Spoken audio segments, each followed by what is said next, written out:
In this video, we'll learn how to configure the platform and dashboard themes. To create and configure a theme, go to Themes under Modules. In Themes, under Platform Theme, click on Create New Theme.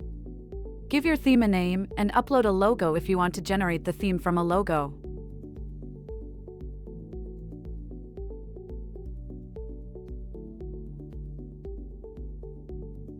In the Color Configuration section, you'll see the color palette generated from the logo.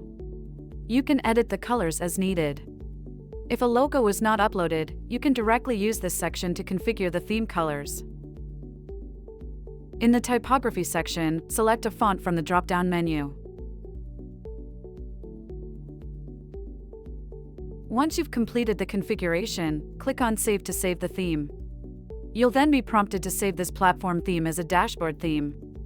If you click Continue, the same theme will be created in both dark and light modes under the dashboard theme settings.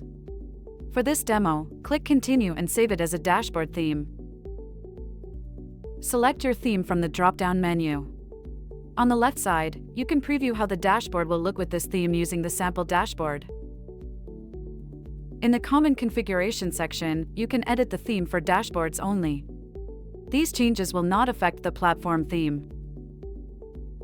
In the Component-Specific Configuration section, you can apply themes to specific components.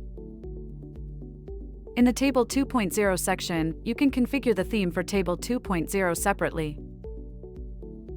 Once you've completed the configuration, click on Save to save the theme. Now you need to apply the theme. Go to Platform Theme, select the theme you created, and click on the Apply icon.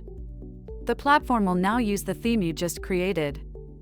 Go to the home page, then navigate to Existing Dashboards. Click on Edit Dashboard, go to Dashboard Style, and select the theme you want to apply to the dashboard. Click on Apply, then click on Save Dashboard. The dashboard is now saved with the new theme.